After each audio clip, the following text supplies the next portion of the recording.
In the early days of the new year, gospel music icon Kirk Franklin's wife, Tammy Collins, offered a rare and reassuring glimpse into her husband's ongoing fight against lung cancer.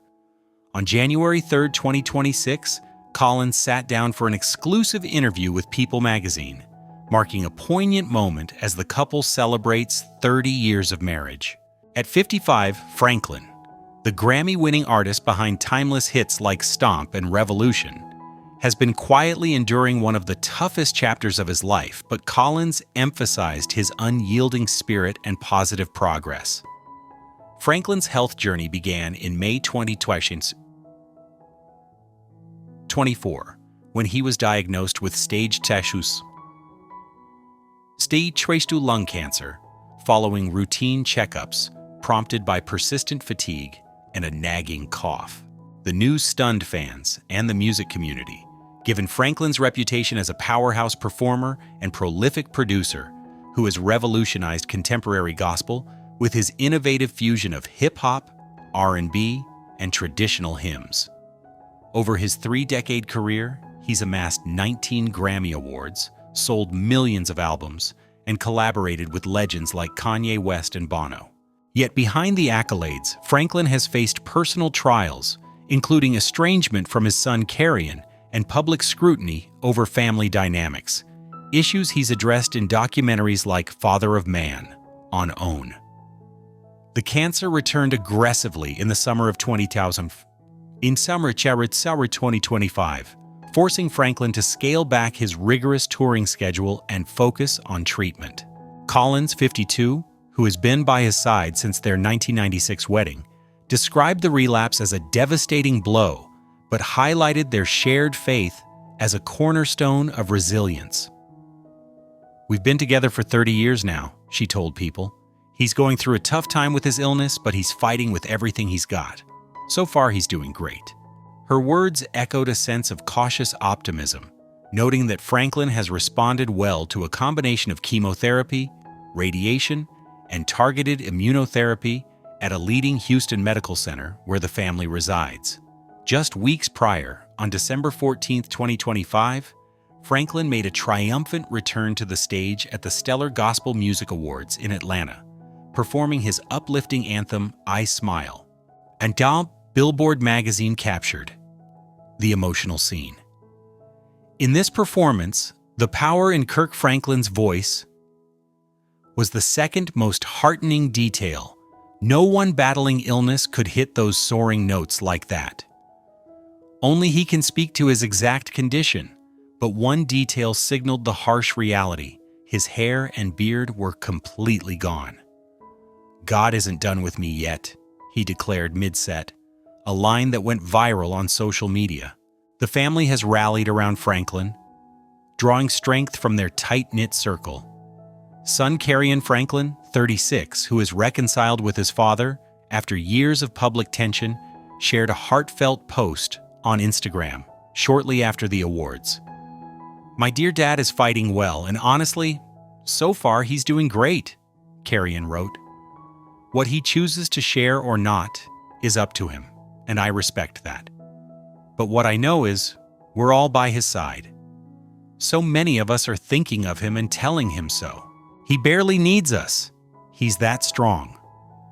The post, accompanied by a throwback photo of father and son, received thousands of likes and comments from fans, including gospel peers like CeCe Winans and Fred Hammond, who praised Franklin's enduring influence.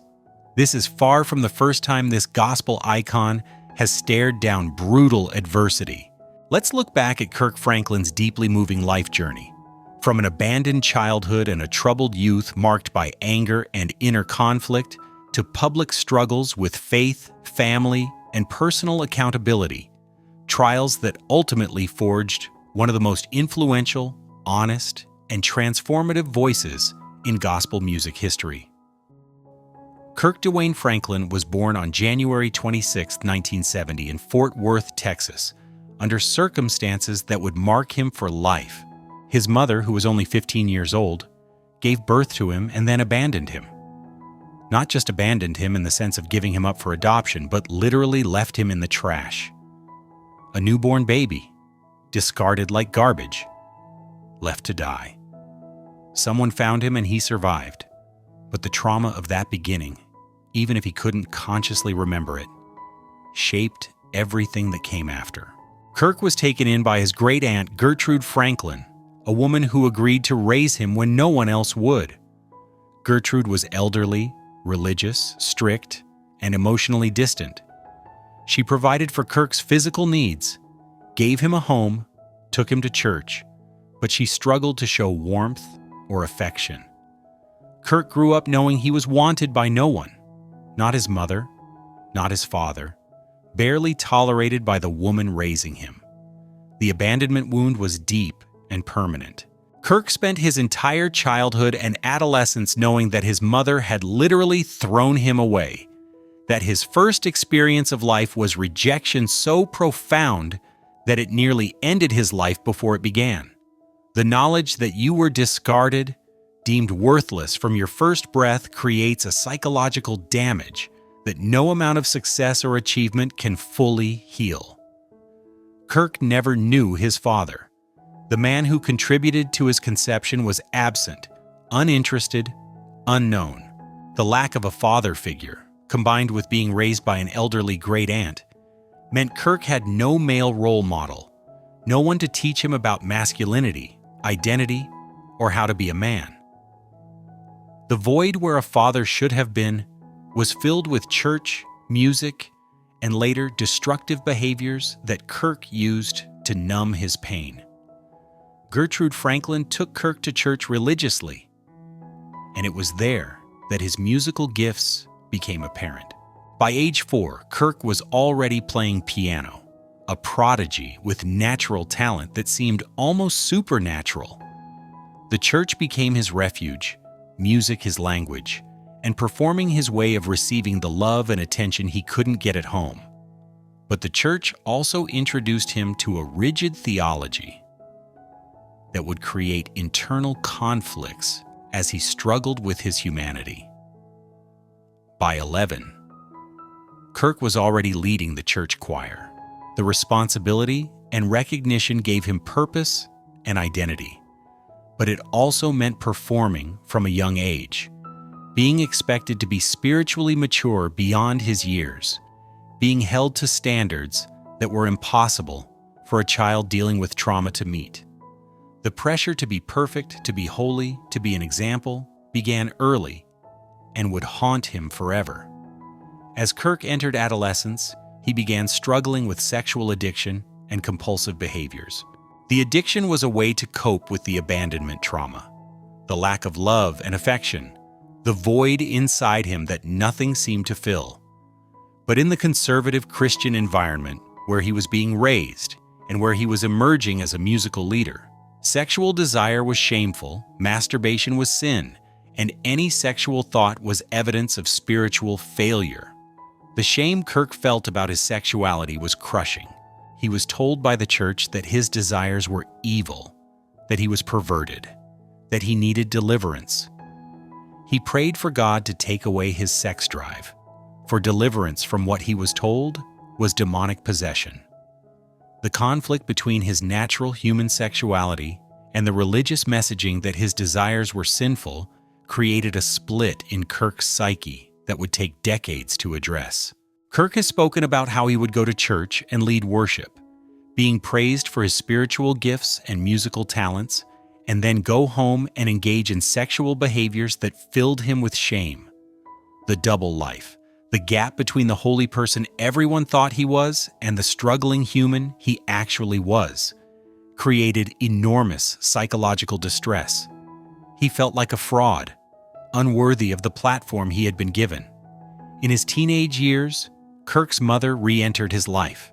The woman who had abandoned him as a baby suddenly wanted a relationship. For Kirk, this was both a hope and a source of new pain. He wanted to know her, wanted to understand why she had left him, wanted some kind of reconciliation. But the relationship was difficult and fraught, complicated by years of abandonment and the reality that they were strangers to each other. Kirk's mother struggled with her own issues, and couldn't provide the explanations or healing that Kirk needed. The reunion didn't erase the abandonment or make up for the lost years. If anything, it added new layers of complication and pain. Kirk had to navigate a relationship with someone who was his mother biologically, but who had never functioned as a parent, all while dealing with his own feelings of anger, abandonment, and longing. In 1990, Kirk formed the group Kirk Franklin and the Family, launching his professional music career. The group was revolutionary, combining traditional gospel with contemporary R&B, hip-hop, and pop influences. The music was infectious, the lyrics were powerful, and Kirk's vision was clear: bring the church's message to people who would never set foot in a church. The success was immediate and unprecedented, but with success came new pressures. Kirk was suddenly the face of a movement, the young man revolutionizing gospel music, the bridge between the sacred and secular. He was expected to be a role model, a spiritual leader, a representative of Christianity to the mainstream culture. The weight of representation, of knowing that his failures could damage not just his career, but people's faith, was enormous. Kirk's early albums sold millions of copies and won multiple Grammy Awards. He became one of the most successful gospel artists of all time, crossing over into mainstream success in ways previous gospel artists hadn't. But the success couldn't fill the void inside him. The awards couldn't heal the abandonment wound. The fame couldn't make him feel loved or worthy. If anything, success made things harder, because now he had something to lose. In 1996, Kirk married Tammy Collins, who would become his partner in life and ministry. The marriage provided Kirk with the family he had always longed for, but it also meant navigating intimate relationship while carrying decades of unprocessed trauma. Kirk brought his abandonment issues, his shame about sexuality, his people-pleasing tendencies, and his need for validation into the marriage, creating challenges that they would have to work through together. Kirk and Tammy's relationship has endured multiple crises. Kirk has publicly admitted to infidelity and to struggling with pornography addiction, revelations that could have ended their marriage, but instead led to intensive therapy and recommitment. The public confession of these failures was humiliating but also honest, showing Kirk's willingness to be vulnerable about his struggles rather than maintaining a false image of perfection. The revelation of Kirk's infidelity was particularly painful given his role as a gospel artist and spiritual leader. People who looked up to him felt betrayed. Churches that had supported him questioned whether he should still be in ministry. Kirk faced the very real possibility that his honesty about his failures could end his career and destroy his family. The pressure to be perfect collided with the reality of his humanity in the most public way. Kirk's struggles with depression and suicidal thoughts have been ongoing throughout his life, even during periods of great professional success. He has spoken about times when the pain of his abandonment, the shame of his struggles, and the pressure of his public role became so overwhelming that he wanted to end his life. The man responsible for bringing hope and joy to millions has battled hopelessness and despair privately. The cognitive dissonance of being a gospel artist who struggles with faith, who questions God, who sometimes feels abandoned by the very God he sings about, has been difficult for Kirk to navigate. He's supposed to have all the answers, to be an example of unwavering faith, but the reality is that his faith has been tested by his trauma and his ongoing struggles. The pressure to perform faith publicly while privately doubting has been exhausting.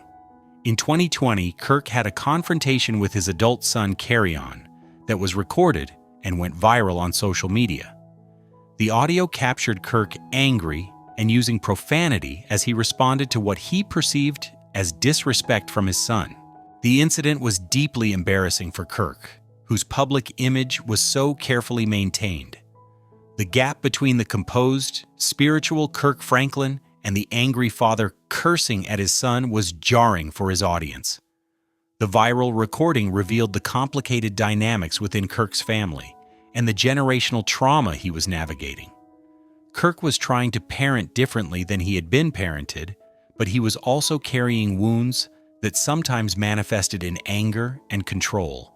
The public nature of this private family conflict was violating and painful, and it opened Kirk up to judgment and criticism from millions who felt they knew him through his music. Carrion's subsequent statements about his father, including allegations about Kirk's parenting and behavior, added another layer of pain. Having your child publicly criticize you, air family dysfunction, and reject you is devastating for any parent. But for Kirk, it likely triggered his own abandonment wounds. The possibility of losing his relationship with his son, of being rejected by his own child, would cut particularly deep. Kirk's relationship with his biological father, whom he sought out as an adult, has been another source of profound pain. When Kirk finally found his father and reached out, hoping for some kind of connection or acknowledgement, his father rejected him. The man who had never been present for Kirk's childhood also refused to be present for his adulthood. The rejection was another abandonment, proof that Kirk had never been wanted and never would be. The double abandonment by both mother and father has created in Kirk a fear of rejection so profound that it affects every relationship. His people-pleasing tendencies, his need to be liked and accepted, his difficulty setting boundaries, all stem from the core wound of being unwanted. He has spent his life trying to earn love through achievement, through being good enough, through being perfect, but no amount of success can make him feel worthy of love. Kirk's struggles with body image and weight have also been public. He has fluctuated in weight throughout his career, and the comments about his appearance, the judgment from people who think gospel artists should look a certain way, have contributed to his struggles with self-worth. Food has been another coping mechanism, a way to soothe emotional pain temporarily. The pressure Kirk faces to maintain his career while dealing with mental health issues, family problems, and personal struggles is immense. He can't simply take time off to heal because he has employees depending on him, financial obligations, contractual commitments, and an audience expecting him to continue producing music and inspiration. The inability to pause and focus on healing means he's constantly trying to manage his struggles while maintaining productivity. Kirk's honesty about his struggles, while brave, has also created professional challenges. Some churches and Christian institutions have distanced themselves from him, viewing his admissions about pornography, infidelity, and depression as disqualifying him from ministry. The religious community that should provide support often judges and rejects those who are honest about struggling, creating an environment where people hide their problems rather than addressing them.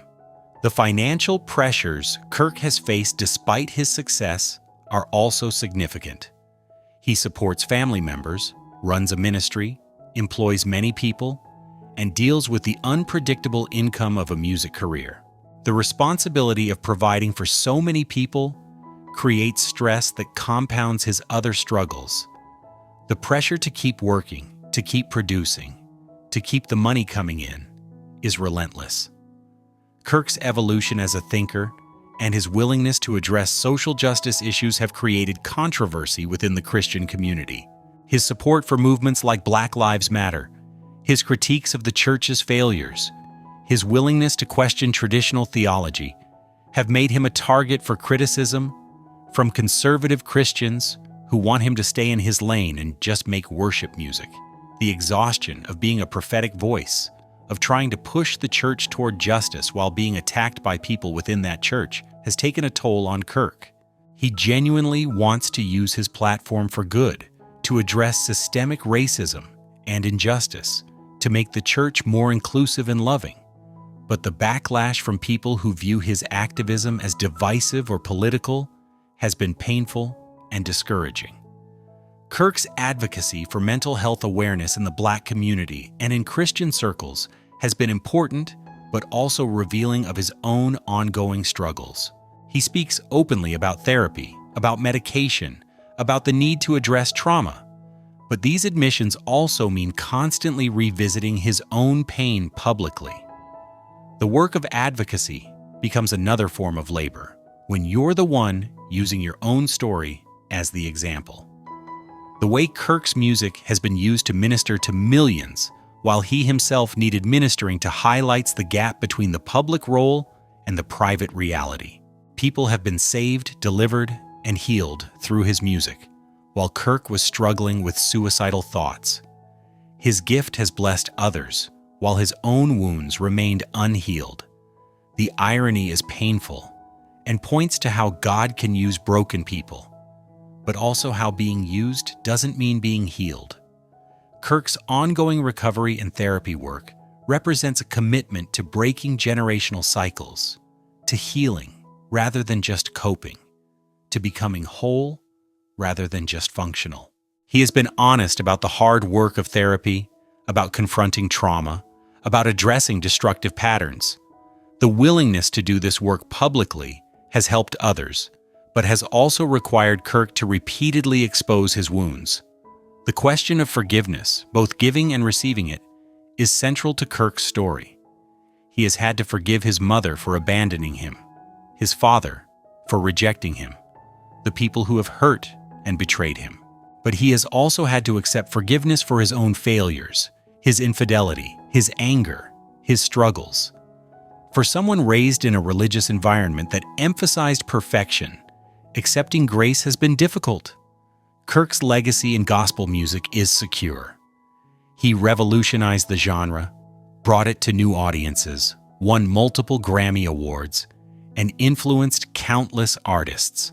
But his more important legacy may be his honesty about struggle, his willingness to show that faith and doubt can coexist, that being a Christian leader doesn't mean being perfect, that healing is possible even when wounds are deep. Kirk Franklin's story is ultimately about survival and redemption, but not the simple kind. It's about a child who was thrown away, literally surviving, building a life and career, but carrying the wounds of that abandonment forever. It's about achieving every marker of success while still battling the demons that trauma creates. It's about being a spiritual leader while needing spiritual healing yourself. The baby in the trash became the king of gospel music, but the trauma of being that baby never left. Every album, every award, every sold-out show couldn't change the fact that Kirk started life being thrown away. Success can't undo trauma. Fame can't heal abandonment wounds. Money can't make you feel worthy if you learned from birth that you were worthless. Kirk continues to create, to minister, to inspire, but he does so while carrying a burden most people never see. Behind every song of hope is someone who has battled hopelessness. Behind every message of God's love is someone who struggled to believe he was lovable. Behind every testimony of redemption is someone still working through his own redemption daily. And perhaps that's what makes Kirk Franklin's music so powerful. It comes from someone who genuinely understands pain, who isn't preaching from a place of having arrived, but from the middle of the journey, still healing, still struggling, still hoping that the God he sings about can make something beautiful from the life that started in the trash.